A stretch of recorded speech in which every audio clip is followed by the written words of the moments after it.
वर्गमूल 2 4 5 2 0 1 0 1 2 3 5 बराबर है वर्गमूल 1 7 2 0 9 2 1 8 8 7 6 बराबर है। प्रश्न मेरा यह है कि आपको इसका वर्गमूल बताना है, यानी इसका वर्गमूल कितना होगा, और वो भी 1 सेकंड में। अरे ये तो बड़ी चुनौती हो गई। 1 सेकंड से भी कम समय में हम इसका वर्गमूल कैसे बताएं? चलिए प्रश्न को थोड़ा सा हम सरल कर देते हैं। तो ये तो बता सकते हैं यहाँ पर इसका जो उत्तर आएगा या तो वो परिमेय संख्या होगी या अपरिमेय संख्या, यानी हम दशमलव के बाद के अंकों को छोड़ देते हैं, दशमलव के पहले के अंकों को देखते हैं, यानी हम केवल होल नंबर या पूर्णांश की बात करते हैं। तो चलिए बताइए, क्या आप इसका उत्तर 1 सेकंड से भी कम समय में केवल पूर्णांश में अंकों की संख्या कितनी होगी ये बता सकते हैं?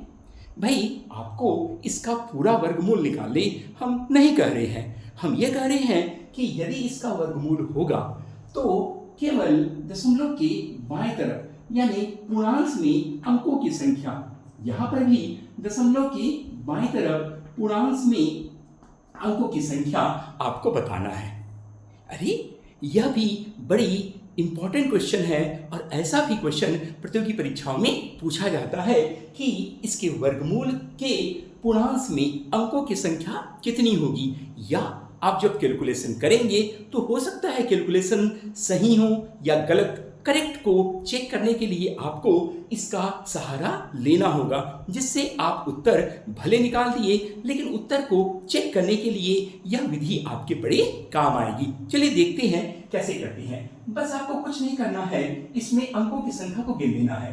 3 3 6 और 4 10, तो यहाँ पर कितना हुआ 10। यहाँ पर भी गिन लीजिए 3 3 6 और 5 11।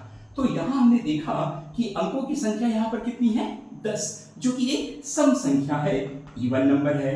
और यहाँ पर जब हमने देख रही है 11, जो कि एक ऑड नंबर है, विषम संख्या है। बस आपको इस सम और विषम का ध्यान रखना है, यानी जब 10 होगी तो इसमें अंकों की संख्या कितनी होगी, यहाँ पर अंकों की जो संख्या होगी पूर्णांश में वह 5 होगी, और जब संख्या विषम होगी तो अंकों की संख्या होगी 6। यहाँ पर मैंने क्या सूत्र लगाया, देखिए, जब इवन या ऑड, आप देख सकते हैं इवन या ऑड, तो जब अंकों की संख्या सम होती है तब फार्मूला होता है n/2। n का मतलब यहाँ पर अंकों की संख्या, कुल अंकों की संख्या कितनी है 10, तो हमने किया 10/2, और जो उत्तर आया 5, यही पूर्णांश में अंकों की संख्या होगी।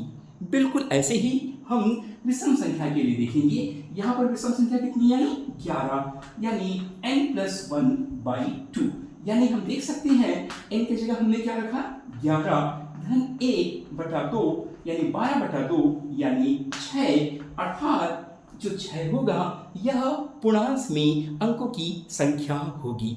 यानी आपको इसका वर्गमूल निकालते हैं तो भी चेक करने के लिए, करेक्ट करने के लिए आपको इस विधि का सहारा लेना होगा, जिससे कि आप अपने नंबर की जांच कर सकते हैं। और यदि परीक्षा में यह पूछा जाए कि इसके पूर्णांश में अंकों की संख्या कितनी होगी, तो भी आप तुरंत 1 सेकंड से भी कम समय में इसका उत्तर बता सकते हैं। आशा है कि आपको यह इवन और ऑड का कॉन्सेप्ट पूर्णांश में अंकों की संख्या को बताने के लिए काम आया होगा। उम्मीद है यह आपको समझ आया होगा। धन्यवाद।